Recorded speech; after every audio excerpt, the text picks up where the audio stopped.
This has Flames fans absolutely buzzing. The thing most members of the Sea of Red have gotten the most excited about this summer is our prospects, and we have two huge updates that have made fans buzz even more. Our most recent couple sets of first rounders continue to absolutely cook, and the future is looking bright. We're going to get into all that and more in this video, but first I want to welcome you to Flames Digest. I'm Mark Griffith. If you're new around here and you love the Flames, make sure you subscribe so you can stay up to date on all the latest news, updates, reports, and rumors revolving around your Calgary Flames. We would love to welcome you to the Flames Digest family, and let's start with a Zayne update. There is nothing I like talking about more on this channel than Zayne.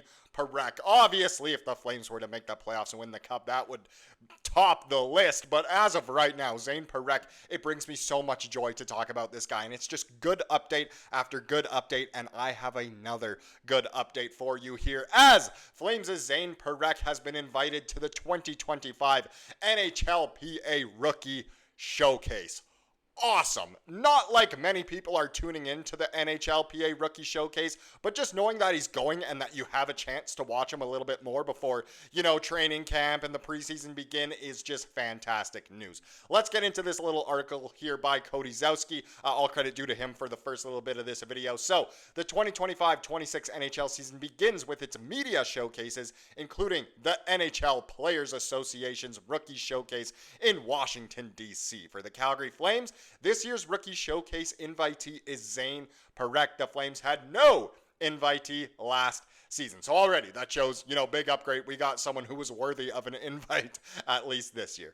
Parekh was picked 9th overall in 2024 from the Saginaw Spirit of the OHL and signed his entry-level contract shortly after his draft. He played one game with the Flames last season after being called up following the Spirit's elimination from the OHL playoffs. In that one game, he scored a goal and helped his team to a 5-1 win over the Los Angeles Kings in the last game of the regular season.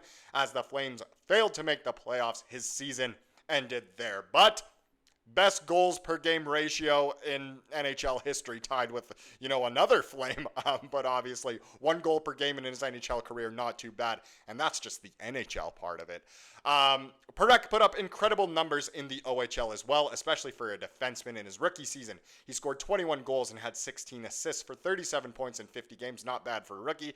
And in the seasons leading up to and following his draft, he scored 33 goals each time, a feat not accomplished by an OHL defender since Bobby Orr. Every time Parekh is mentioned in the same sentence as Bobby Orr, it brings a little bit extra joy to myself. I wish I were mentioned in the same sentence as Bobby Orr, but unfortunately I'm not.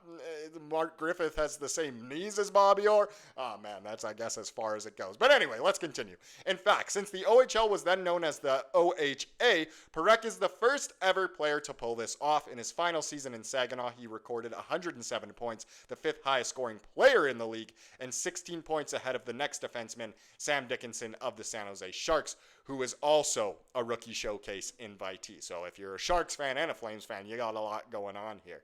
Now, Parekh separates himself from Flames' other picks. And I think we already knew this, and Flames fans are buzzing already that Parekh got invited, but let's get into this as well. So the group of rookies invited to the showcase is elite, featuring 20 first-round picks and including 2025 first overall pick Matthew Schaefer. Parekh's selection from the Flames indicates the NHLPA sees him as good company to the rest of the intriguing young players in the group. And why wouldn't he be? I would argue he's one of the top prospects in the entire world right now.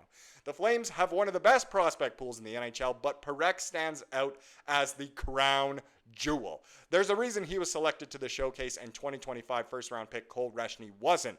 Parekh is much more ready to play at the NHL level in the immediate future. Unlike Reshny or fellow defensive prospect Hunter Brustevich, Parekh is immediately ready not just to play games with the big club, but to be an impact player. His offensive prowess means he is likely to be a big contributor for Calgary and potentially compete for the 2026 Calder Trophy. As he prepares to become a potential future face of the team, the Rookie Showcase is a great opportunity for him to practice his skills in front of a camera. And let's face it, we absolutely love Zayne Parekh. We can't wait to see what he's doing. And there were at least a couple other prospects mentioned in there. You got Reshny's name, Brustevich's name, and it just goes to show that the Flames have some really good prospects. So let's get into some newer rankings, I suppose. All summer long, everyone's dropping their rankings of prospect pools in general, but we have a new ranking of the actual prospects themselves. So, little article here from Ryan Pike. He writes 3 Flames prospects on the Daily Faceoff's top 75 NHL affiliated skater rankings. So prospects that are skaters, so not goalies, but are NHL affiliated. So obviously, you know, Gavin McKenna, Landon Dupont, guys like that would be in the top 75 prospects, but they're not NHL affiliated yet. But 3 Flames cracked the top 75, which is fantastic. I mean, I was kind of surprised. We could have definitely seen more than just 3. But let's get into who those 3 young gents are. And the first one, of course, clocking in at 4th ranked is Zayne. So the 4th best NHL affiliated prospect. I mean, in my heart, he's easily number 1. And it's also written by Mr. Ellis here from Daily Faceoff. So the quotes we'll see are from him. But anyway, the 9th player selected in the 2024 NHL draft, Parekh was highly regarded in his draft year and has done precisely 0 things to throw cold water on that hype in another season with the OHL's Saginaw Spirit. And that's so true. The hype has just built even more, which we absolutely love. But here's what Ellis had to say. So he said, so few prospects play with as much confidence as Parekh. He's very unique in the way that he can dominate in so many elements of the game. It felt like early in his junior career he had that offensive potential, but he was making too many mistakes in his own zone. We just don't see that as much these days, which allowed him to put up triple-digit numbers in Saginaw. I don't think he has any reason to head back to Saginaw, but does he have a spot locked up with Calgary? We'll see after training camp. If not, look for Parekh to challenge for the top defender spot on Canada's World Junior team. And everyone would be shocked if he doesn't make the Flames out of training camp. But either way, we absolutely love a bit of Zayne.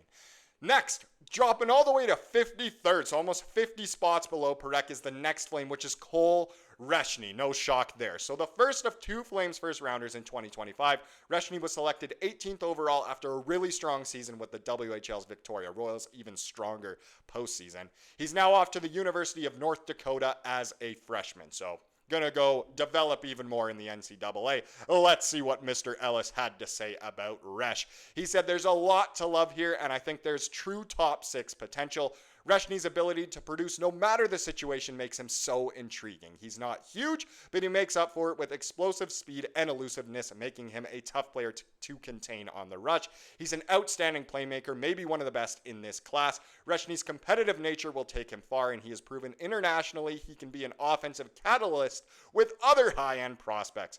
Reshny's penchant for creativity will make him a great fit alongside a high-end shooter one day. For what it's worth, Reshny was one of Canada's best players at the recent World Junior Summer Showcase, and a lot of people said he was easily the best player there. That's why, you know, for Reshny to not even be in the top 50, I can't be mad about it, but I'm kind of surprised that I guess he didn't slip into the top 50, but 53rd, nothing to shake your head at. We know that a lot of people are overrated and underrated. Let's just hope Reshny is one of the underrated ones. And the last Flame in the top 75 we also hope is underrated is, of course, Cullen Potter. So he was the second of 2 Flames first rounders in 2025.